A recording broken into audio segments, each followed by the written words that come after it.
Designed and Delivered for Destiny. I'm your host, Nicole Cherie. I'm a wife, author, life coach, business owner, and speaker. I was a mental health therapist for over 10 years, and now I want to bring the conversations from my office and bring it to you wherever you are. Each episode, we will discuss various topics related to your design, your deliverance, or your destiny. I'm glad you're taking time out of your busy schedule to tune in.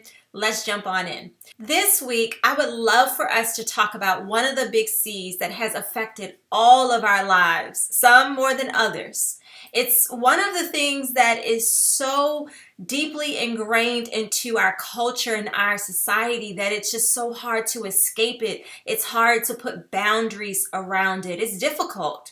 But it's something that we should talk about, because if we don't find a way to minimize this, I'm not sure if our families or our society as a whole will continue to be healthy. What is this thing, Nicole, that you're talking about? Well, it's complaining.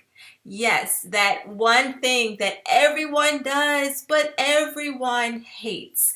That thing that does not discriminate by age, race, or gender. You can find a 3-year-old doing it at bath time, or a 75-year-old first thing in the morning. Both are complaining. Now, I would like for us to talk about this topic from two different perspectives. On one side, I'll argue that complaining is unhealthy, right? It's counterproductive and it's even deadly.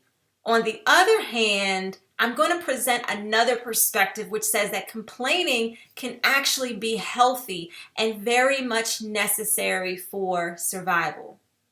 I know these are two completely polar opposite views, but as you will get to know about me, you will find that I can hold two completely polar opposite views on the same topic and be okay with that tension. So I invite you to try to do the same.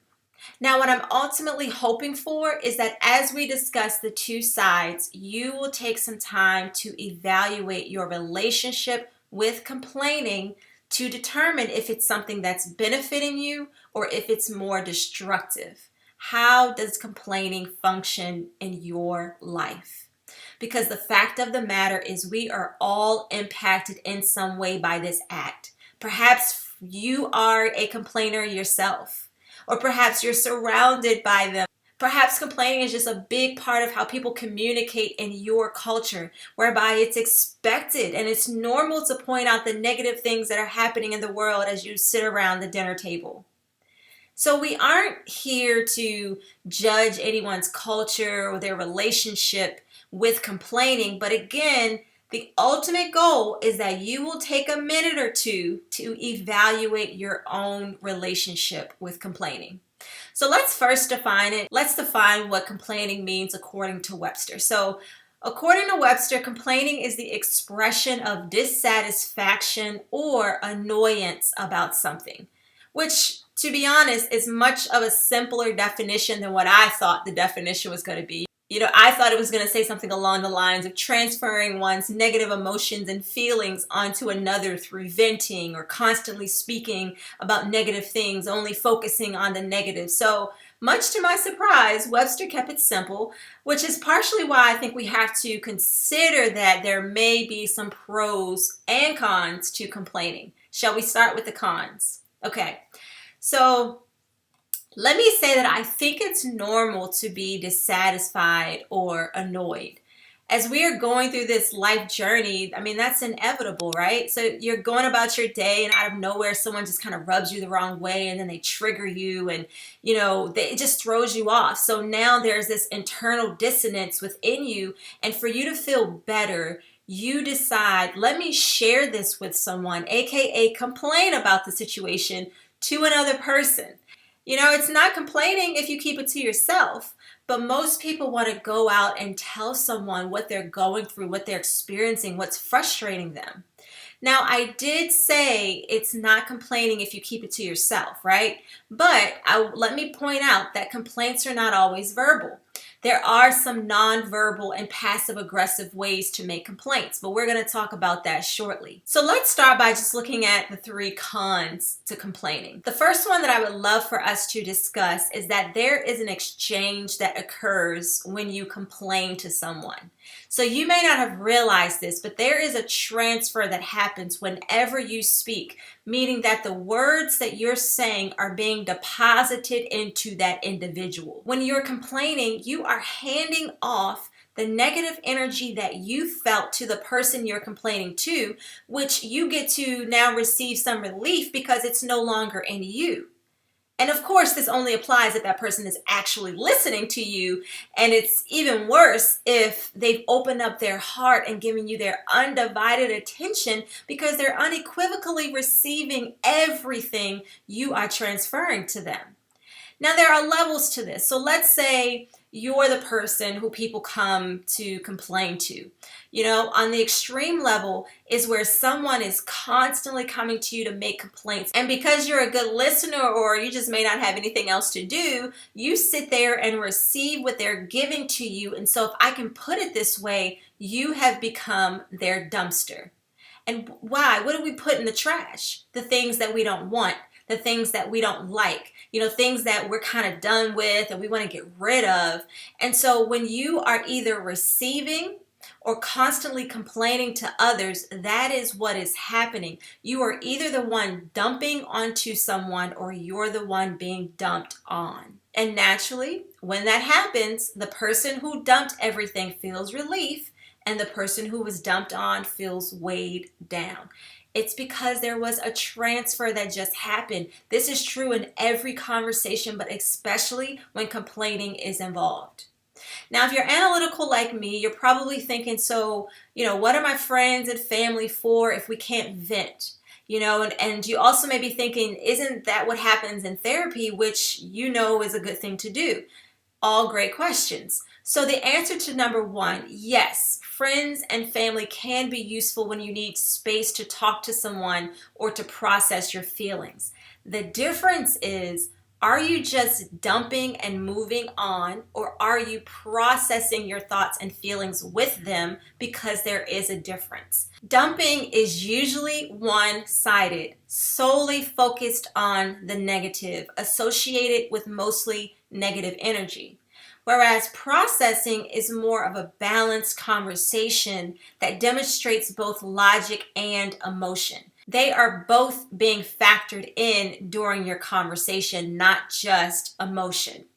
When processing, there is openness to feedback. Not that you have to have feedback every time you share with someone, but it is not just this kind of like, I need this release and then I'm done kind of ordeal, or okay, it's my turn to dump, now it's your turn to dump, right? Those are often indicators that complaining is taking place.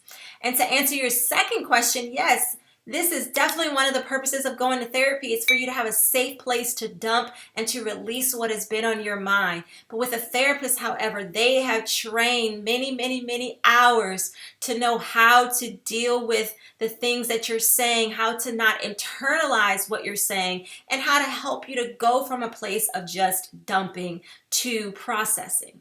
So when there is complaining, there is an exchange. The second con to complaining is that it reduces your ability to be solution-oriented and strategically address your issues, because the act of complaining is problem-oriented and not solution-focused. Complainers see the problem, state the problem, and usually there is like a full stop. Now, some people are not complaining, but they're just stating their concerns or their frustration with the mindset of finding a solution. How can you tell the difference? A complainer, once they've stated their part, they are usually looking for agreement because their emotions need to be validated. They may even get annoyed with you if you begin to explore solutions or ask them to consider other perspectives. Whereas someone who is just expressing their concerns, they're going to be open to feedback and maybe even disagreement. They're not going to be locked into one perspective, because what's most important to them is a solution, not just the release of the emotions they're feeling. And the third and most important con is that there are spiritual implications to complaining. Complaining not only creates an atmosphere within the person doing the complaining, but it can also shift the atmosphere in the person receiving the complaint. Think about it spiritually.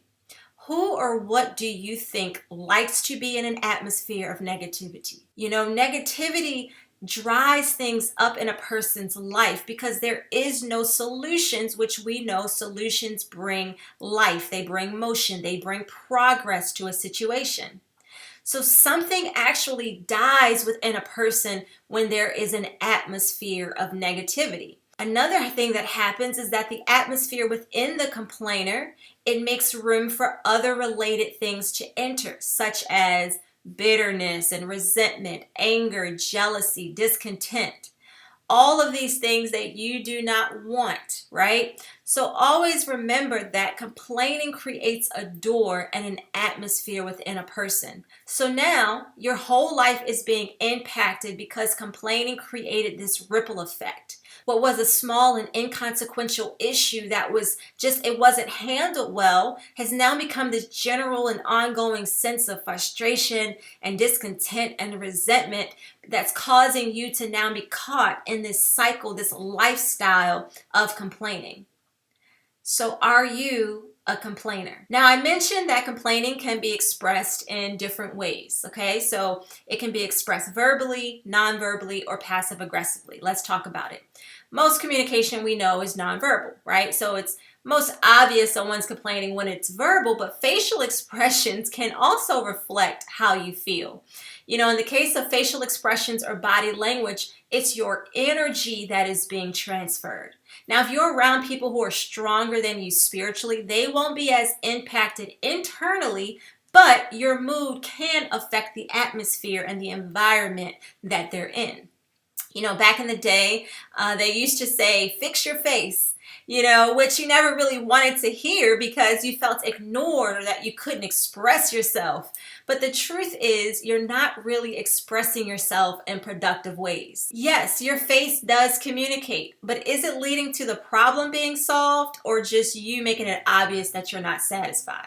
Now, I think we all know what passive-aggressive complaining looks like. You're not happy with something, so you express it by what you will or will not do, which is typically destructive for you and the other person involved, and it never solves the problem. So are you a verbal complainer, nonverbal, or passive-aggressive?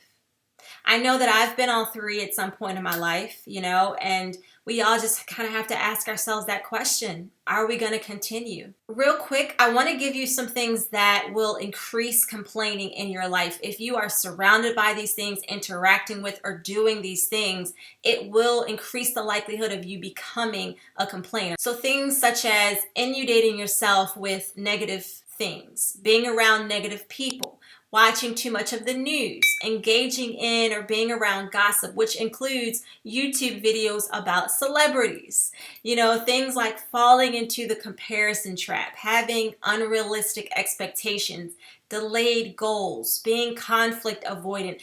So these are just a few of the things that you want to be aware of so that you can at least know what is influencing your behavior consciously or subconsciously. So I just went over the 3 cons to complaining, right? But at the beginning, I mentioned there are also some pros. So let's talk about those as well. Now, generally speaking, it's better to get things out of your system than to stuff it. In fact, the truth in most situations, when you stuff your feelings or you don't express your thoughts, there will be emotional and psychological consequences. It's much more harmful for you to hold everything in than to get it out. So the release of your frustration, it's a good thing when it's to the right person. So who is that right person for you to complain to? God, a therapist, or a priest? These 3 are highly equipped to manage your emotions, your thoughts, your energy. But even with that being said, ultimately, we are supposed to take our complaints, our frustrations, our annoyances to God in prayer and allow Him to be our sounding board. When we do, it's a great thing because he gives us wisdom. He can redirect us. There is this exchange that happens where he takes on our burden, our frustration, and then gives us his peace. It's the most loving exchange when there is no guilt, there's no negative atmosphere created. It truly is the healthiest way to get things off your chest. Now, what I think often happens is people go to God with their complaints as a thing to kind of just check off their list to say, yeah, I did it. But they haven't actually fully given the issue to God. They show it to him kind of like, hey, God, here you go. What are you going to do? Right? But then they keep it in their hands to address it themselves. So the complaining and the frustration continues. When you've given something to God and you've left it there, you're going to notice a complete shift in how you feel. The same goes for talking to a therapist. They're going to know how to skillfully help you work through whatever you're going through. Just imagine for a second, that therapist had to go to school, had to take all these courses to train for hours and years to know how to help you when you're complaining. But yet, you've been complaining to your siblings, your children, your spouse for all these years. How do you think they've been impacted? Now, another benefit to complaining is that it often can lead to you being connected to a community of people. Complainers are often attracted to other complainers, and no, this isn't a healthy group of people to be around, but consider this. There are times in a person's life where it's better for some people to be in an unhealthy group and later transition to a healthier one than to carry a lot of hurt and bitterness and discontent, especially while being alone. Loneliness and discontent are not a good combination. So I would rather that person complain and release and connect to a community of like-minded people than suffer in silence. The key, though, is that that person needs to be able to transition from that place to ultimately address the issues and the things that have contributed to them being there in the first place. Now, the third pro is a little bit contradictory, but listen, in some cultures, complaining isn't actually a negative thing. It's just this normal way of communicating. So you see a person and, they make this negative statement, but because of the culture, it's not seen as a negative. The complaint may even be perceived as affection, and how something is perceived, it does matter. So you may hear two people talking and they may sound like they're fussing and complaining to each other. And really, it's just friendly banter. It's the way that they connect and there's no negative energy between them whatsoever, right? You may get stressed out watching them, but they're just fine. So I don't want to single out any culture, but I'm sure you've seen this before. It's a good thing. It allows for bonding. Now, there are many other pros and cons to complaining, but I hope these were helpful for you to begin to think about it today. Your next step is to assess, are you a complainer? If not, then are you surrounded by complainers? And if you are, then what do you do? So let me just take a few minutes to talk about that. Now that you have a better understanding, it's going to be on you to decide if you want to continue to be a dumpster for the people in your life, or do you want to just be a trusted person that they can process with?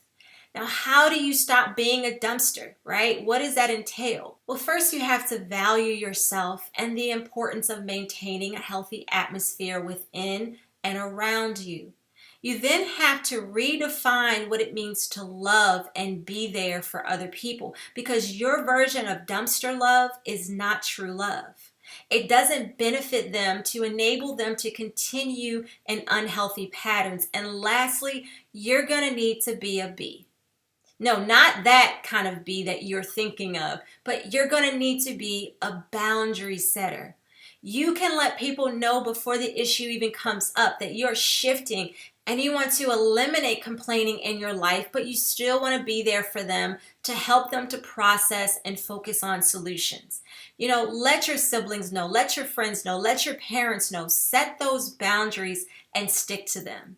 So what if they tell you, hey, can I just tell you about my day or my feelings without there needing to be a solution? Absolutely. We don't always need solutions when we just want to share. But you will know if they want to just complain or if it's just sharing. You're going to know the difference. My husband and I, we vent to each other if we've had a frustrating experience or a hard day. So I'm not saying to not do that with your friends, your family, your spouse. But what we try not to do is to transfer negative energy to the other person. And we try to approach it in a way that leaves room for processing if the other person would like to. And usually we do. So yes, please, I encourage you to continue to be there for the people in your lives. Be relational, be compassionate. And let me just throw this in. If someone is really upset about something and they're just going off and they're complaining and they kind of caught you off guard, it's not a good idea to interrupt them midway and say, hey, sorry, I had this boundary. No complaining in 2024. Instead, just give them that space. And when they're calm, perhaps at a later point, have that conversation with them. If they continue to cross that boundary or ignore that boundary, then it is okay to interrupt, okay? Another thing that you're going to need to do if you've been the one being dumped on is you're going to need to be very intentional about transferring the negative energy after it's been transferred to you. So sometimes you get that call and you think the conversation is going in one direction, but then it ends up going in a completely different direction where you're just being dumped on. So what you're going to have to do is you're going to have to take a moment after that conversation and pray and imagine yourself taking that load that was given to you that you can feel within you. Maybe give it a color, a shape or something, and see yourself handing it over to God and walking away. You may have to even do some kind of self-care after just to release, if there's any remaining body tension. But no matter what, do not carry that negative energy with you after that conversation. This is especially important for those of you who are prone to headaches, high blood pressure, and any other health challenges. Now, lastly, what if you are the complainer? All right. Well, what I'll ask you to do is to think about the impact you're having on the people in your life and ask, is that what you're intending? Or are you just doing it out of habit? Have you taken on a pattern that was just passed on to you by someone else without really ever taking any time to determine, is this something that I want to be part of me? So take some time to explore ways that you can be more solution focused. You may deal with some anxiety and just complaining gives your body a sense of relief, which is good that you're trying to take care of yourself, but you can do it in much more constructive ways. Writing down your thoughts and journaling has been proven to relieve your brain and your body of tension just as much as talking. Pray your thoughts out loud to God. Do some kind of mindfulness exercises. Practice the skill of managing your emotions and thoughts. Don't be the complainer this year. Surprise people and begin to speak life over your situation. Anything that is bothering you, begin to encourage yourself when you're dissatisfied. And perhaps the first thing you can do is just be more aware of when you're complaining and catch yourself. Go ahead, tell yourself, whoa, pause. Let me not complain. I'm trying to do something different this year. You got this. You're not a bad person. You just adopted an unhealthy behavior. But I believe you can change, and I hope that by now you're wanting to do that for yourself. To everyone listening and watching this episode, just take 10 seconds and imagine what the world would be like, what the country would be like, your state, your community, and your family if complaining was a thing of the past. If that voice of cynicism tries to pop in and say, that's never going to happen, remember that change happens one person at a time. So commit to being that person, and you've committed to taking steps that will make our world a better place. Alrighty, you know what time it is. This is the time where we get to discuss a phrase, pattern, or belief that has been a hindrance to many in the culture. And if we eradicate it, it would improve your life, your family, and the community. It's chain breaking time. The phrase for this week is, "You're killing me," or really any form of that statement. "It's killing me," "You're killing me." This is such a dangerous statement, which we know generally it's not intended to be as serious as it sounds. We just use it to lightly convey to someone that they're just maybe doing too much or they're asking a lot of us. However, no matter how lighthearted or serious you are when you say it, it doesn't change the fact that the words that you are speaking, they have power. There is always an internal and external reaction when you speak. Internally, your brain is put on alert. Subconsciously, your mind is trying to figure out, is something going wrong? It sounds extreme, but it is so true. What we say influences us. Even more importantly, I hope you know that you are divinely protected. So what do you think happens when you begin to communicate that something or someone is killing you? Just think about it. You're triggering something spiritually that you don't even realize. Let's replace this term with something else, something like you're doing too much, you're asking a lot, this is a bit much for me, whatever else works. But please, let's stop using the saying, "You're killing me." Speak life instead. Let me just close with a final word of encouragement. Let us remember that the fruits of the Spirit are love, joy, peace, long-suffering, gentleness, goodness, faith, meekness, temperance. Against such there is no law. You are designed to be fruitful in every area of your life, including your conversations. This year, I pray that you will be a fruit tree that is full of life-giving fruit, and that negativity will become a thing of your past. Until next time, shalom.